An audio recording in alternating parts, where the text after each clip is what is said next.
et tu me dis que dans le livre des Actes, on voit arriver un nouvel arrivant qui est l'Esprit Saint. Donc que vient-il ajouter à la logique de la loi? Est-ce qu'il faut le faire venir par le baptême d'esprit par imposition des mains comme dans les versets du livre? Et donc qu'apporterait cet Esprit Saint?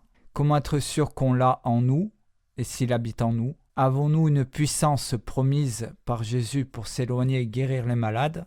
Eh bien, tout d'abord, en réalité, il faut comprendre qui est Dieu dans son ensemble et comment il fonctionne.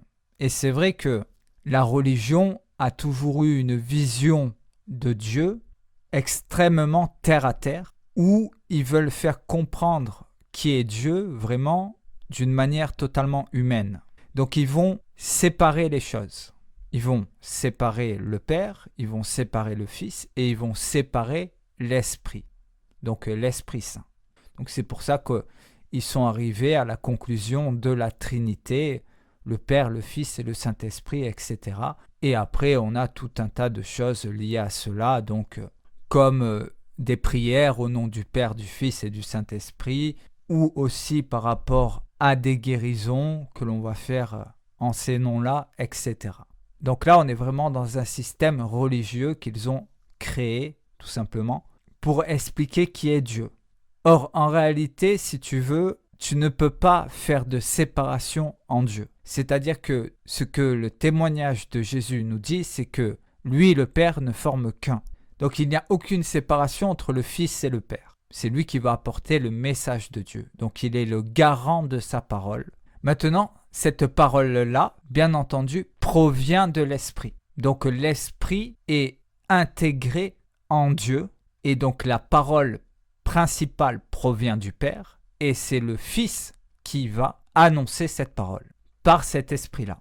Donc on a vraiment, si tu veux, une unité de Dieu dans sa globalité où tu ne peux pas séparer les choses. Tu peux les expliquer en expliquant simplement, bien, Jésus est la parole de Dieu, certainement, et donc il va apporter le message de l'Esprit de Dieu. Et ce message de l'Esprit de Dieu, alors les hommes l'ont simplifié en expliquant et en nous parlant de l'Esprit Saint. Et comme tu le fais remarquer, c'est un nouvel arrivant dans les Écritures, car en réalité, si tu regardes l'ensemble de l'Ancien Testament, ce mot n'existe pas. Il va apparaître peut-être une fois ou deux dans tout l'ensemble de l'Ancien Testament. Donc il est quasiment nul. Il va apparaître à même pas 1% de tout l'ensemble de l'Ancien Testament. Donc là, il y a vraiment un grand questionnement à avoir. Donc là, c'est vraiment un questionnement que tu te feras, où il y a forcément quelque chose qui ne va pas. Pourquoi? Parce que on voit bien le changement en réalité, où avant, forcément, on ne parlait pas du tout de l'Esprit Saint. Et après, par contre, dans l'Évangile et dans tout le Nouveau Testament, là, on en parle énormément. Et ça devient, si tu veux, un élément qui va prendre la place principale, quasiment. Et là, il y a un énorme problème, c'est-à-dire que pourquoi associer tout un tas de choses que l'on voit dans le Nouveau Testament à l'Esprit, surtout que, en réalité, ils ont résumé l'Esprit de Dieu à l'Esprit Saint, donc c'est vraiment très basique en réalité. Expliquer que Dieu a un Esprit Saint, c'est vraiment...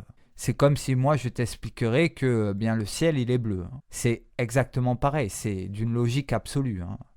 Et en plus de cela, si tu veux, bien entendu que l'Esprit de Dieu est saint par définition, bien entendu. C'est une évidence, mais ça devrait même pas être relevé tellement c'est évident. Et on va créer tout un dogme autour de cela. Donc là, il y a un gros problème puisque en réalité, si on veut être totalement honnête et précis, et c'est pour ça que dans l'Ancien Testament, on ne te parlait jamais d'Esprit Saint parce que c'était tellement évident qu'il n'y avait pas besoin d'en parler. Et en réalité, l'Esprit de Dieu, son véritable nom, c'est l'Esprit de la prophétie. Donc s'il y a un esprit significatif qui veut dire quelque chose, c'est l'Esprit de la prophétie. Puisque concrètement, et c'est là où tu vois la différence entre l'Ancien et le Nouveau Testament, dans l'Ancien Testament, on ne te parle aucunement de l'Esprit Saint, puisque dans le Nouveau Testament, si tu veux, cet Esprit Saint-là n'a pas de réelle fonction significative, concrètement. Puisqu'un coup on va te parler d'une chose, un coup on va te parler d'autre chose. Et puis l'Esprit Saint, ça devient, si tu veux, un peu le génie, un peu l'esprit magique qui résout tous les problèmes. Alors qu'en réalité, et ça tu le retrouveras, et là je te laisse chercher, mais c'est très simple à retrouver, tu regarderas dans le livre d'Apocalypse, tu regarderas dans le dernier chapitre, au chapitre 22, on te dit que, justement, le Seigneur Dieu de l'esprit des prophètes, c'est de lui que vient la prophétie et qu'il a donné à son ange, et que l'ange l'a donné à Jean. Et au premier chapitre du livre d'Apocalypse, on t'explique qui est ce Seigneur Dieu de l'esprit des prophètes. Les premières phrases du livre, c'est « Révélation de Jésus-Christ » qu'il a donné à son ange pour le révéler à son serviteur Jean. Donc, si tu veux, si on veut parler d'esprit qui soit relié à Dieu, ce n'est pas d'Esprit Saint qu'il faut parler parce que ça, c'est évident. Et puis, ça n'a aucune signification sur une action particulière. Par contre, Jésus est, si tu veux, la parole de Dieu. Il a toujours été. Et il est le Seigneur Dieu de l'esprit de la prophétie. Et ça, par contre, là, on est avec un esprit significatif qui veut dire quelque chose, qui a une fonction particulière et qui est compréhensible. Et donc, bien, cet esprit de la prophétie a prouvé son existence, forcément, puisqu'on a vu que les prophètes ont eu cet esprit, puisqu'ils ont prophétisé et que ces choses se sont réalisées.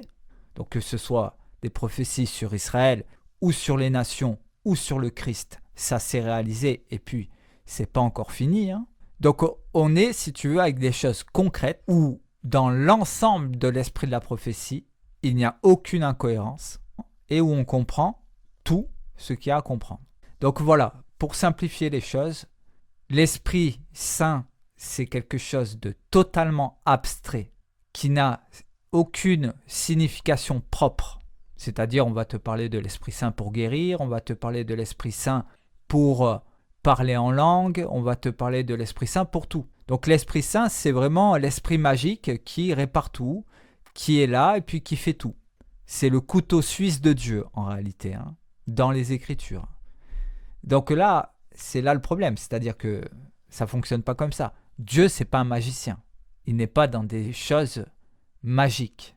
Et en réalité, le Dieu qu'on te montre dans le Nouveau Testament, en tout cas, c'est vraiment un Dieu magique. C'est le génie. On va frotter la lampe et puis on va être exaucé en réalité. C'est vraiment ça. Et c'est vraiment ce Dieu-là qu'ils ont mis en place. Dieu n'a jamais créé un système comme ça. Dieu, il a créé un système de connaissance, tout simplement. C'est un système de connaissance pour le connaître lui et pour connaître les choses qui vont arriver. Et d'ailleurs, c'est ce qu'il dit dans son livre. Heureux celui qui garde la prophétie de ce livre.